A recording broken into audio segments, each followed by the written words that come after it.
দীর্ঘক্ষণ ধরে আমাদের ইন্ডিয়ান সেকুলার ফ্রন্টের পক্ষ থেকে আখতার রহমান বিশ্বাসের সমর্থনে এই ইটিন্ডা পানিতর অঞ্চলে এই এলাকার মানুষের কাছে এসে আমরা ভোট চাইতে এসেছি।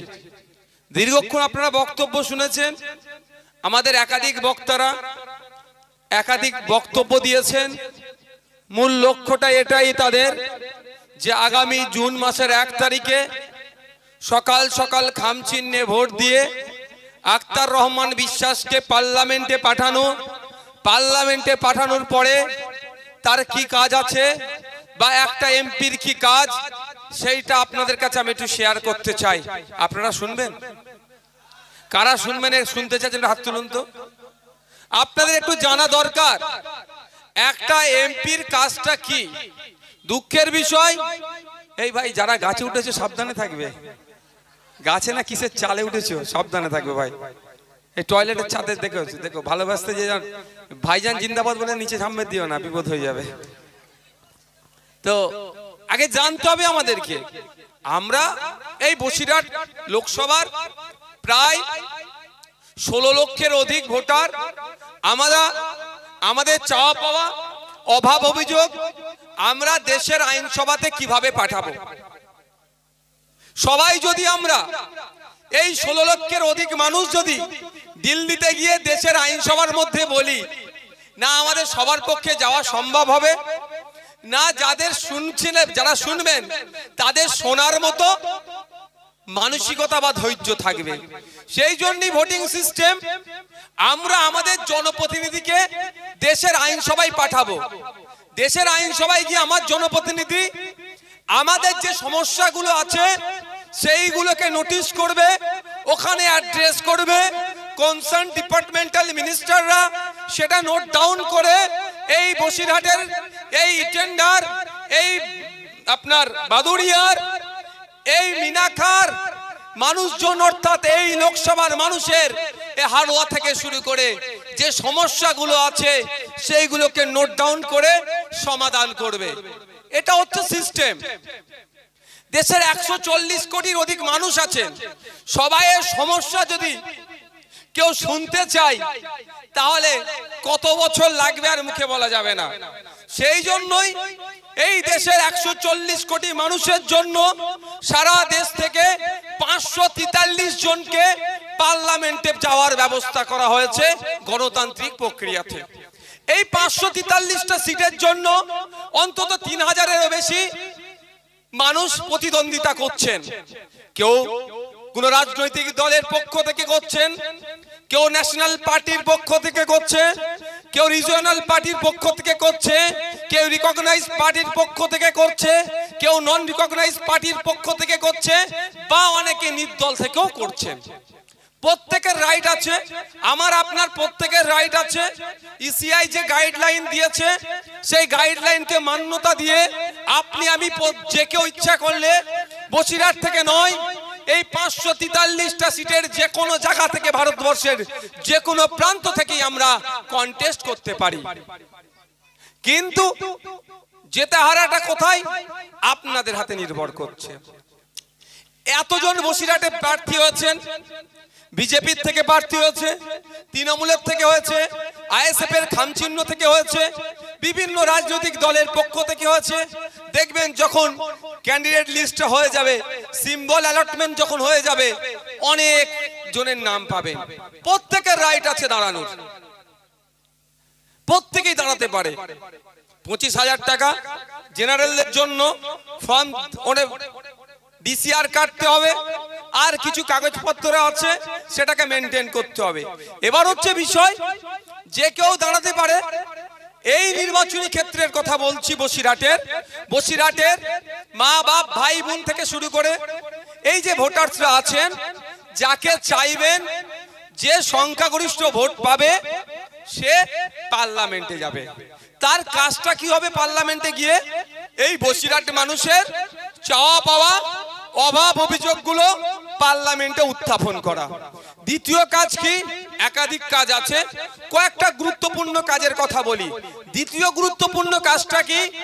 দেশের আইনসভার মধ্যে নতুন কোনো আইন তৈরি হলে বা কোনো আইনের পরিবর্তন করার ইচ্ছে হলে বা কোনো আইনের সংযোজন করার দরকার হলে বা বিয়োজন করার দরকার হলে সেই সংযোজন, বিয়োজন বা নতুন কোনো আইন তৈরি হলে সেই আইন যেন জনগণের পক্ষে আসে।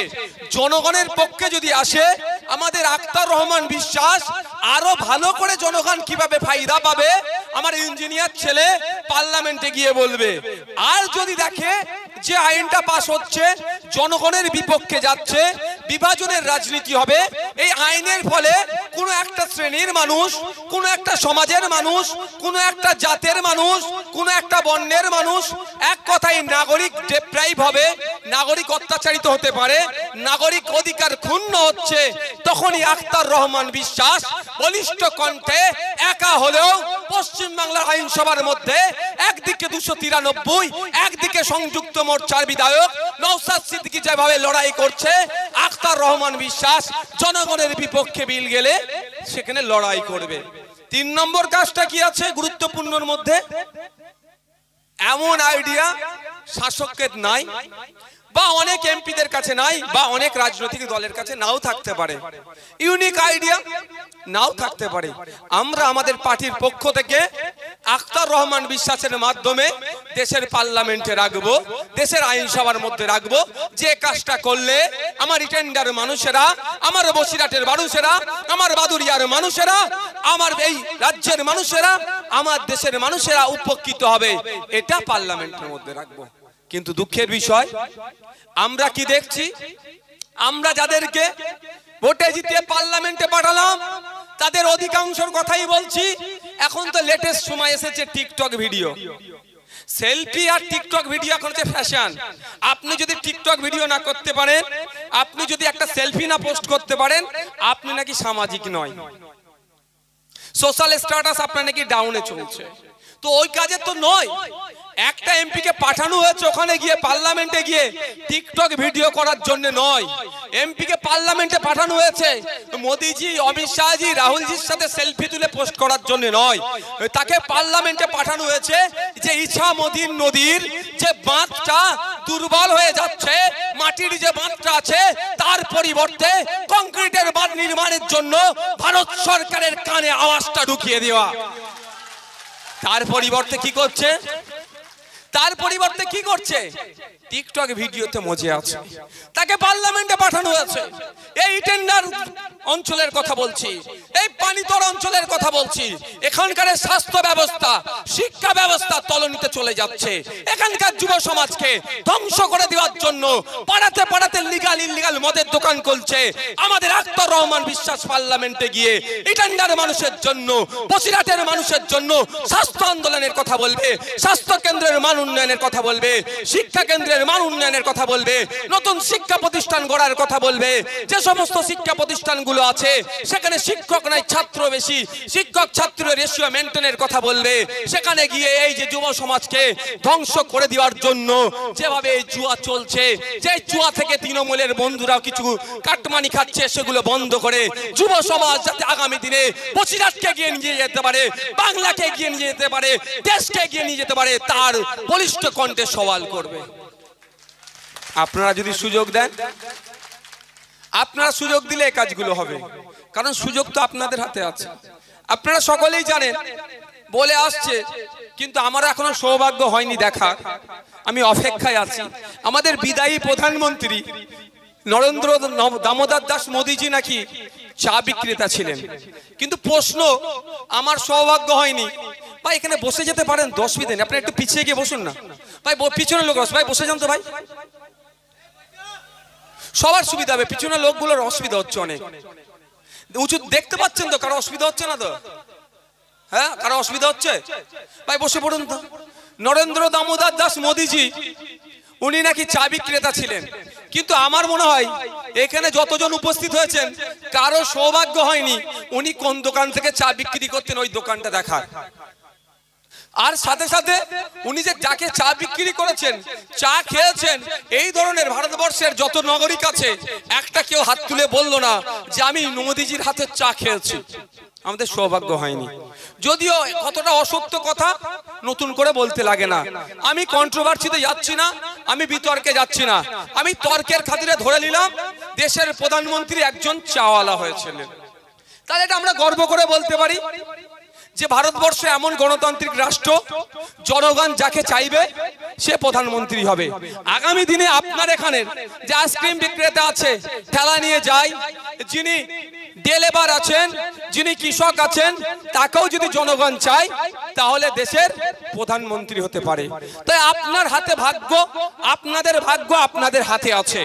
আপনারা চাইবেন যে আগামী দিনে আপনি কৃষক, আপনি মৎস্যজীবী, আপনার বাড়িতে উচ্চ শিক্ষায় শিক্ষিত হয়ে দুটো যুবক আছে বা একটা যুবতী আছে, তার চাকরিটাকে সুনিশ্চিত করা দরকার। আপনার এখানে যে স্বাস্থ্য কেন্দ্রের বেহাল দশা, ওখানে ডাক্তারের প্রয়োজন আছে, ওখানে নার্সের প্রয়োজন আছে, ওখানে ঔষধের প্রয়োজন আছে, শিক্ষা ব্যবস্থা ধ্বংস করে দিচ্ছে, এটার মান উন্নয়ন হওয়া দরকার। বেকারত্বের শীর্ষে আমাদের দেশ এগিয়ে যাচ্ছে, এই বেকারত্ব কমানো দরকার। এর হয়ে কথা বলার জন্য একজন জনগণের জনপ্রতিনিধি দরকার। যদি আপনারা চান তাহলে আপনাদের বলবো কোন প্ররোচনায় পা দেওয়ার দরকার নাই, কারো বিভাজনের পা দেওয়ার দরকার নাই, কোন লোভের কাছে আত্মসমর্পণ করার দরকার নাই, কোন ভয়ের কাছে আমাদের কেউ আত্মসমর্পণ করা দরকার নাই। সকাল সকাল 1 জুন যাবেন, সকাল সকাল উঠবেন, আপনাদের মূল্যবান ভোট খাম চিহ্নে দিয়ে আখতার রহমান বিশ্বাসকে পার্লামেন্টে পাঠান।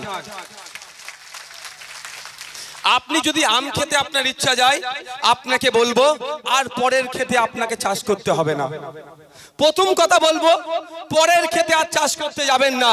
আপনার ক্ষেত আছে, আপনি চাষ করতে জানেন, আপনার খেতে ফলান।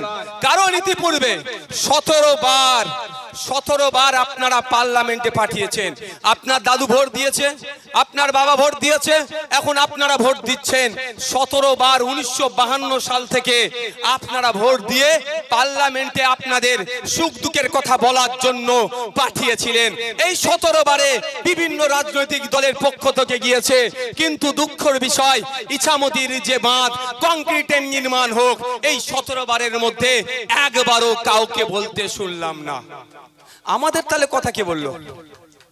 আমরা তো পর পর ভোট দিয়ে পাঠাচ্ছি, আমাদের কথা কে বলবে?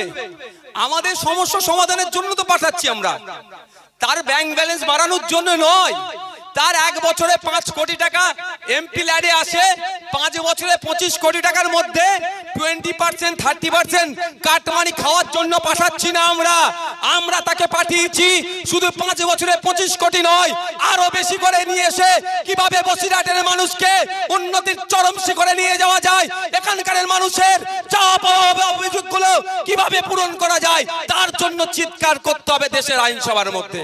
তার ঠিক উল্টো হচ্ছে। কি দেখলাম? কৃষকদের বিরুদ্ধে। এখানে তো রেখা পাত্র মহাশয়া দাঁড়িয়েছে না বিজেপির পক্ষ থেকে, আজকে দেখছিলাম উনাকে কি সব ডিস্টার্ব করছিল। আমি এই মঞ্চ থেকে দাঁড়িয়ে বলছি আমি ডিস্টার্বেরও বিরোধী। যেভাবে অধীর রঞ্জন চৌধুরীকে ডিস্টার্ব করা হচ্ছে, অধীর রঞ্জন চৌধুরী এই ডিস্টার্বের আমি বিরোধী। এটা গণতান্ত্রিক রাষ্ট্র, এই রাষ্ট্রটাকে ব্রিটিশ মুক্ত করতে গিয়ে অধীর রঞ্জন চৌধুরীর পরিবারের লোক হয়তো শহীদ হয়েছে, রেখা পাত্রের পরিবারের লোকরা হয়তো শহীদ হয়েছে বা আত্মত্যাগ করেছে, বা আমাদের আখতার রহমান বিশ্বাসের পরিবারের লোকরা কিন্তু দেশ স্বাধীনের জন্য লড়াই করেছে। আমরা গণতান্ত্রিক দেশ পেয়েছি, প্রত্যেকের রাইট আছে, সে যেখানে জায়গায় ফ্রিলি মুভ করতে পারবে। হ্যাঁ, right two movement, freedom of movement সংবিধানের আর্টিকেলে উল্লেখ আছে। একদম সংবিধানে আমার অধিকার দিয়েছে ফ্রিডম অফ মুভমেন্ট। যেভাবে আটকানো হচ্ছে আমি ধিক্কার নিন্দা জানাচ্ছি। এটা তৃণমূলের চক্রান্ত, তারা পেরে উঠতে পারছে না, বিরোধীদের সাথে এগুলো করছে। তবে একটা কথা, রেখাপাত্র মহাশয়ের উদ্দেশ্যে এখান থেকে আমার বার্তা, রেখাদি এই বসিরহাটের মানুষেরা সব থেকে বেশি চাষি মানুষ, তাই তো নাকি? এখানে চাষি কারা আছে একটু হাত তুলুন তো এই টেন্ডাতে দেখি। ওরে বাবা, অর্ধেকের বেশি তো মনে হয় নাকি? রেখাদির উদ্দেশ্যে বক্তব্য আমার, যে আপনি বিজেপির নামে ভোট চাইছেন, মোদিজির নামে ভোট চাইছেন, অমিত শাহজির নামে ভোট চাইছেন, কিন্তু ভুলে যাচ্ছি না আমরা ভোট দিয়েই মোদিজি তৈরি হয়েছে, মানুষের ভোটে তো হয়েছে। কৃষকরা ভোট দিয়ে অমিত শাহ আজকে তৈরি করেছে, কৃষকরা ভোট দিয়ে দেশের সরকার গঠন করেছে। সেই কৃষকদের কথা একবারও আপনার সরকার ভাবেনি। আপনার বড় ভুল, এই কৃষকদের স্বার্থের কথা না ভেবে ব্রিটিশদের মতো সেই নীল চাষীদের ক্ষেত্রে, নীল চাষীদের উপরে যে অত্যাচার করতো সেই রকম ফিরিয়ে নিয়ে আসার জন্য পুঁজিপতিদের কথা ভেবে, কর্পোরেটদের কথা ভেবে যে 3টে দানবীয় বিল আপনারা পাস করেছিলেন, আপনার হয়তো মনে নাই হয়, এখন নাও মনে থাকতে পারে। ভোটের সময় অনেক কিছু ভুলে যান, কারণ আপনিও দিদি আর মমতা দিদিও দিদি আমাদের ডবল ডবল চাকরি দিয়েছে, এখন চাকরির বাতিল হচ্ছে, এখন সব ওনারা ভুলে যাচ্ছেন, কিন্তু আমরা ভুলছি না। আমি রেখাপাত্র মহাশয়ের উদ্দেশ্যে বলবো, কোন মুখ নিয়ে আপনারা ভোট চাইতে এসেছেন কৃষকদের কাছে, ওই দিনের কথা আমরা ভুলছি না। দিল্লির সীমান্তে কৃষকদের উপরে যখন এই অবিশ্বাস পুলিশকে দিয়ে আক্রমণ করা হয়েছিল, এই মোদিজি যখন আক্রমণ করেছিল কৃষকদের, সেই দিনের কথা ভুলছি না। তাই বসিরহাটের কৃষকরা ঐক্যবদ্ধ হন, দলবদ্ধ হন, জোট বাঁধুন। এই বিজেপির বিরুদ্ধে, এই রেখাপাত্রদের বিরুদ্ধে একটাও ভোট হবে না, এদের বিরুদ্ধে সমগ্র ভোটটাই যাবে, এদের পক্ষে একটাও ভোট যাবে না। এরা কৃষকদের বিরুদ্ধে বিল পাস করলো। কেন বিলটা পাস করেছিল? এমন বিল আনতে চেয়েছিল, এই আদানি আম্বানি গোয়েঙ্কা টাইপ যারা কর্পোরেট আছে তারা আবার কৃষকদেরকে কন্ট্রোল করবে। এতদিন আমরা আমার জমিতে আমি চাষ করছিলাম, সেই সিস্টেমটাকে ভাঙার জন্য এই ধরনের দানবীয় বিল নিয়ে এসেছিল। তখন রেখাপাত্র মহাশয়েরা, তখন শুভেন্দু অধিকারীরা আজকে বসিরহাটে এসে অনেক বড় বড় কথা বলছেন। শুভেন্দু বাবুর উদ্দেশ্যও বলছি, যখন কৃষকদের বিরুদ্ধে বিল পাস হয়েছিল, শুধুমাত্র কেন্দ্রের বড় বড় সরকার শুধু বিল পাস করেনি, কৃষকরা যখন আন্দোলন করছিল তাদের উপরে আক্রমণ চালিয়েছে। উত্তরপ্রদেশে কৃষকদের এক র্যালির উপরে বিজেপির এক মন্ত্রীর ছেলে গাড়ি নিয়ে গিয়ে একাধিক কৃষককে হত্যা করেছে। তাই পশ্চিম বাংলার এই বসিরহাটের কৃষকদেরকেও ওই হত্যার বিরুদ্ধে জবাব দিতে হবে। হবে তো নাকি ভাই? আপনিও কৃষক, তারাও কৃষক। আজকে রেখাপাত্র মহাশয়া ভোট চাইতে আসলে একটাও ভোট হবে না। হ্যাঁ, সন্দেশকারীতে যে অত্যাচার হয়েছে, শাহজাহান, শিবু, উত্তমরা, আমি তো চাইছি দেশের আইন বিচার ব্যবস্থার প্রতি ভরসা আছে, ওরা না বাইরের সূর্য আর দেখতে পায়। কি বলছি বুঝতে পারছেন না? ওরা না আর বাইরের সূর্য দেখতে পায়। জেলের থেকেই যেন ওদের ওখান থেকে এমন পানিশমেন্ট ওদেরকে দেওয়া হোক, ওরা বাইরের সূর্য না দেখতে পায়। কারণ বাইরের সূর্য দেখলে পুরো বাংলাকে তছনছ ধ্বংস করে ফেলবে। কি অস্ত্র এনেছেন শুনেছেন? এই শাহজাহান, উত্তম, শিবুরা গ্যালক্স 17 নামে একটা অস্ত্র পাওয়া গিয়েছে, যে অস্ত্র পশ্চিম বাংলা শুধু নয়, ভারতবর্ষের কোন পুলিশের কাছে অত হেভি অস্ত্র নাই। আমাদের দেশের পুলিশের কাছে অত হেভি অস্ত্র নাই, ওরা নিয়ে এসে হাজির করে ফেলেছে। তাই এরা যদি বাইরের সূর্য আবার দেখতে পায়, তাহলে কি হবে বুঝতে, যা ছিল তার থেকে 10 গুণ ভয়ঙ্কর হয়ে যাবে।